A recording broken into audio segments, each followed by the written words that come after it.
हर हर महादेव। आप सभी का मेरे YouTube चैनल पर हार्दिक स्वागत है।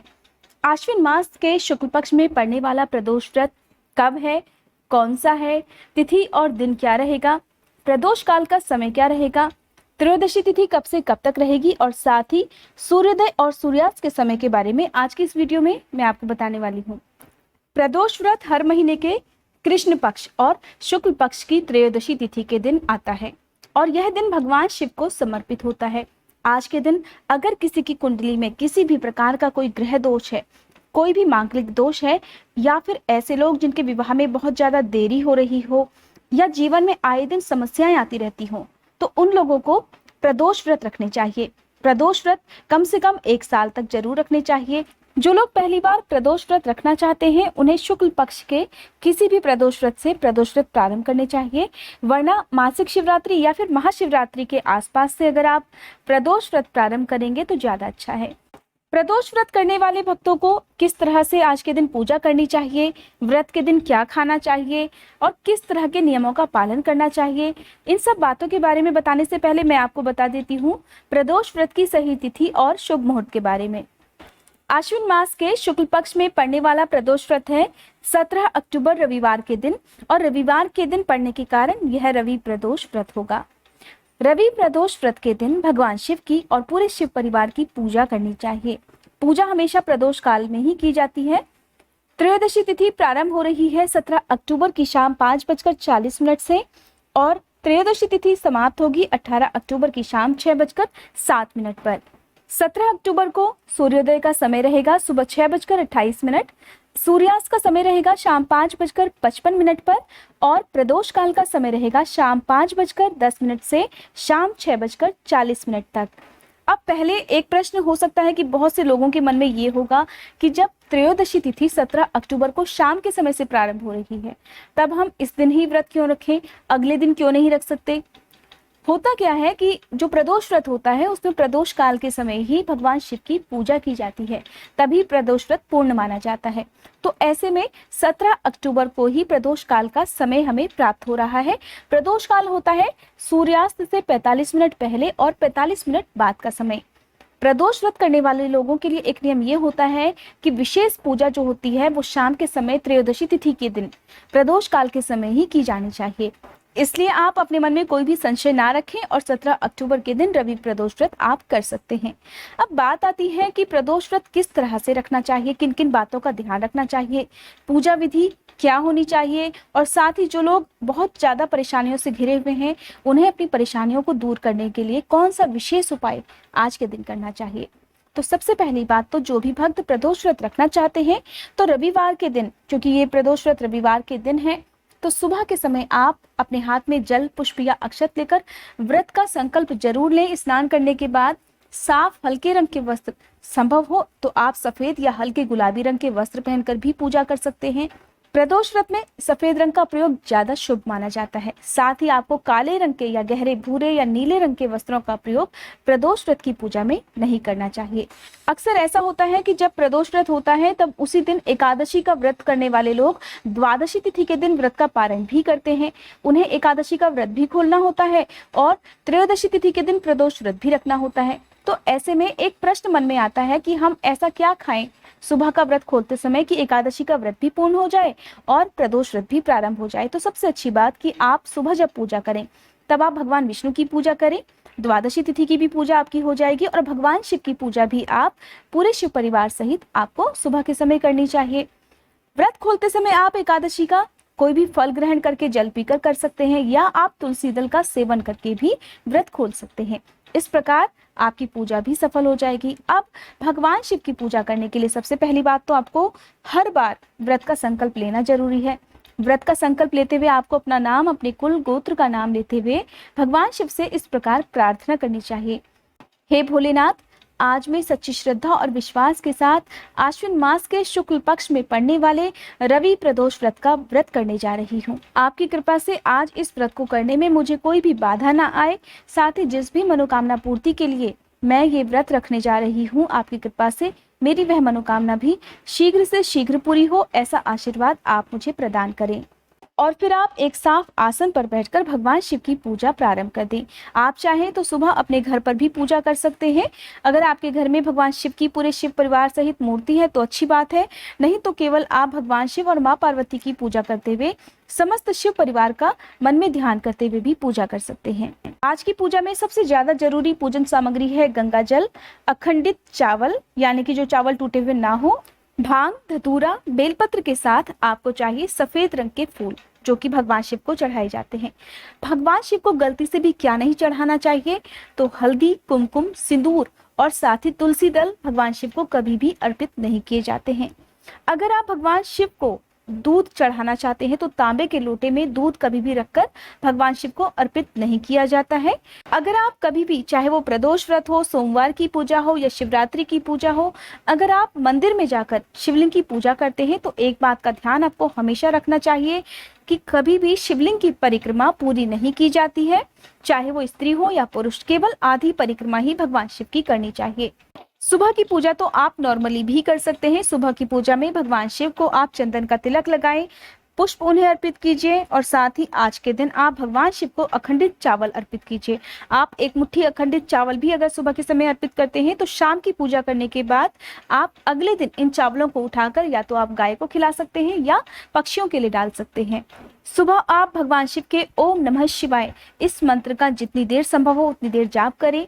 शिव चालीसा का पाठ करना चाहिए, महामृत्युंजय मंत्र का जाप करना चाहिए। और अगर आप कुंडली में किसी भी ग्रह के दोष के निवारण के लिए प्रदोष व्रत रखना चाहते हैं तो आपको आज के दिन भगवान शिव की पूजा के साथ साथ इस नवग्रह मंत्र का भी विशेष रूप से जाप करना चाहिए। कम से कम 21 या 51 बार आप इस मंत्र को जपें और साथ ही सभी नवग्रहों से भी प्रार्थना करें कि वो आपकी कुंडली में जो भी दोष है उसे शीघ्र से शीघ्र दूर करें। नवग्रह मंत्र है: ब्रह्मा मुरारी त्रिपुरांतकारी भानु शशि भूमि सुतो बुधश्च गुरुश्च शुक्र शनि राहु केतव सर्वे ग्रहा शांति कराम भवन्तु। इस मंत्र का जाप हमेशा किसी आसन पर बैठकर और उत्तर या फिर पूर्व दिशा की तरफ मुंह करके ही करना चाहिए। व्रत की कथा आपको सुबह और शाम दोनों ही समय करनी चाहिए। अगर आपके पास सुबह के समय ज्यादा समय नहीं है, आप अगर जॉब करते हैं, किसी वजह से आप मंदिर जाकर पूजा ना कर पाए या पूरे विधि विधान से पूजा ना भी कर पाए तो कोई बात नहीं, आप लेकिन शाम की जो पूजा करेंगे वो विधिवत जरूर करें, इतना आपको ध्यान रखना है। सुबह पूजा करने के साथ ही आप आरती करें और क्षमा याचना करें। सपरिवार यानी कि शिव परिवार की पूजा आज के दिन आपको करना ज्यादा शुभ रहेगा। कहते हैं कि भगवान शिव के कोतवाल होते हैं नंदी बैल। ऐसे में आपकी जो भी मनोकामना है उसे आप पूजा करने के साथ ही नंदी बैल के दाहिने कान में जरूर अपनी मनोकामना कहें। नंदी बैल से प्रार्थना करें कि वे भगवान शिव तक आपकी मनोकामना पहुंचाएं ताकि आपकी मनोकामना जल्दी से जल्द पूरी हो सके। इस तरह आप सुबह की पूजा के बाद अपना व्रत प्रारंभ कर सकते हैं। प्रदोष व्रत के दिन जितना हो सके उतना गायों की या बैलों की सेवा करें। आप उन्हें हरा चारा खिला सकते हैं। और आज के दिन शमी के वृक्ष की पूजा करना सबसे ज्यादा फलदायी माना जाता है। शमी के वृक्ष के बारे में कहा जाता है कि आज के दिन अगर, यानी कि जो भी प्रदोष व्रत पड़ता है, अगर उस दिन आपने शमी के वृक्ष की पूजा या शमी के वृक्ष के अगर केवल दर्शन भी कर लिए तो आपको बहुत सारी परेशानियों से ऐसे ही मुक्ति मिल जाती है। शमी वृक्ष का एक बहुत ही विशेष उपाय मैं अब आपको बताऊंगी कि जिन लोगों के विवाह में बहुत ज्यादा देरी हो रही हो या ऐसे युवक युवतियां जिनके विवाह में देरी होने के साथ साथ अगर भी मनचाहा जीवन साथी प्राप्त करना चाहते हो तो उन्हें किसी भी एक प्रदोष व्रत से इस उपाय को प्रारंभ करना है और लगातार आपको 45 दिन तक इस उपाय को करना है। इसके लिए आप किसी भी प्रदोष व्रत के दिन शाम के समय शमी के पौधे में घी का या फिर तिल के तेल का दीपक जलाएं और साथ ही शमी के वृक्ष में आप सिंदूर अर्पित करें, इस कामना के साथ कि आपका विवाह जल्दी से जल्द हो सके या आप जिससे भी चाहते हैं उसका नाम लेते हुए आप अपनी मनोकामना शमी के वृक्ष के नीचे दोहराएं। लगातार 45 दिन तक इस उपाय को करने से विवाह संबंधी ये परेशानी दूर हो सकती है। तो अगर आपकी श्रद्धा है, विश्वास है, तभी आप इस उपाय को करें। अब इस तरह से आपने पूरा दिन व्रत रखा और व्रत रखते समय अगर हो सके तो आप निर्जल और निराहार रहकर व्रत करें।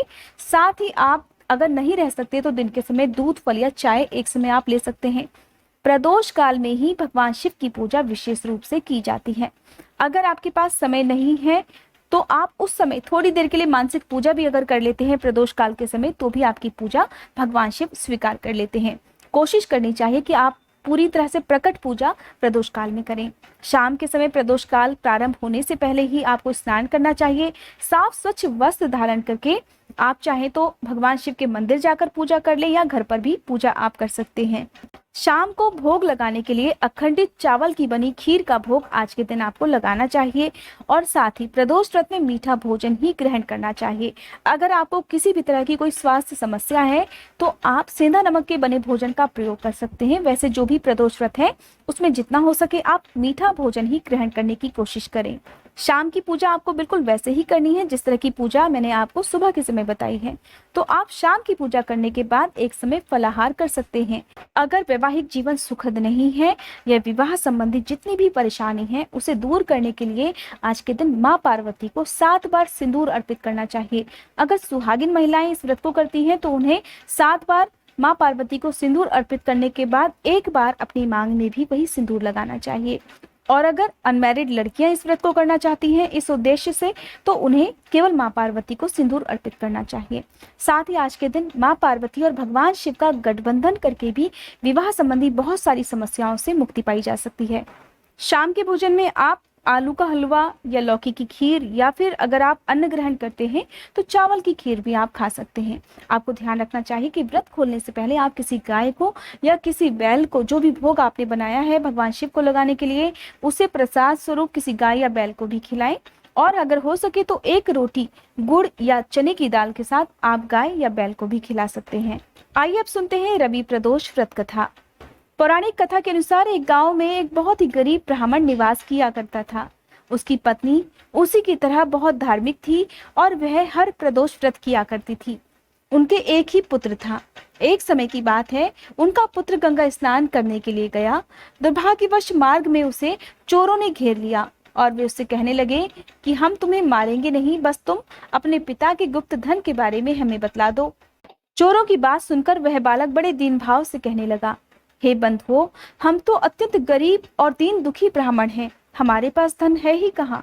तब चोरों ने कहा कि तेरी इस पोटली में क्या बंधा हुआ है। बालक ने निसंकोच होकर कहा कि इसमें तो मेरी माँ ने मेरे लिए रोटियां बांध कर दी हैं। यह सुनकर चोरों ने अपने साथियों से कहा कि हे साथियों, ये बहुत ही दीन दुखी मनुष्य है, अतः हम किसी और को लूटेंगे। ऐसा कहकर चोरों ने उस बालक को जाने दिया।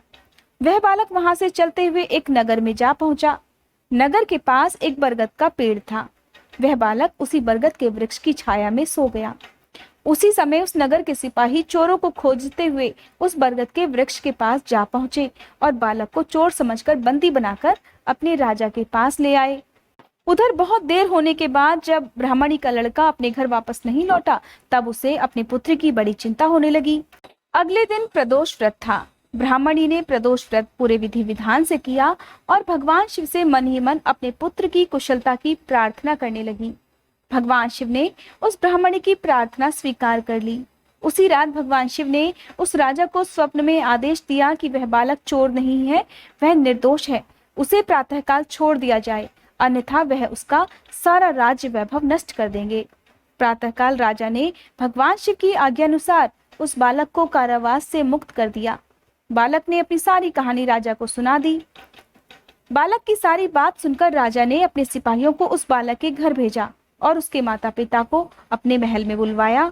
उसके माता पिता बहुत ही डर गए कि राजा ने पता नहीं उन्हें क्यों अपने महल में बुलवाया है। राजा ने उन्हें डरा हुआ देखकर कहा कि आप बिल्कुल भी डरे नहीं, आपका बालक निर्दोष है। और तब राजा ने ब्राह्मण को 5 गांव दान में दे दिए जिससे कि वे सुखपूर्वक अपना जीवन व्यतीत कर सकें। इस प्रकार भगवान शिव की कृपा से वह ब्राह्मण परिवार आनंद पूर्वक रहने लगा। ब्राह्मणी ने प्रदोष व्रत किए थे जिसके प्रभाव से उनका जीवन खुशी पूर्वक बीतने लगा और वे सभी भगवान शिव को धन्यवाद करने लगे। इस प्रकार जो भी मनुष्य रवि प्रदोष व्रत करता है भगवान शिव की कृपा से वह सुख पूर्वक और निरोगी होकर अपना पूरा जीवन व्यतीत करता है और भगवान शिव उनकी सभी मनोकामनाएं भी पूरी करते हैं। ये थी रवि प्रदोष व्रत कथा। अगर आज की ये वीडियो आपको पसंद आई हो तो वीडियो को लाइक करके कमेंट बॉक्स में भोलेनाथ की जय लिखकर मेरे चैनल को सब्सक्राइब करके बेल आइकन प्रेस करना मत भूलिएगा।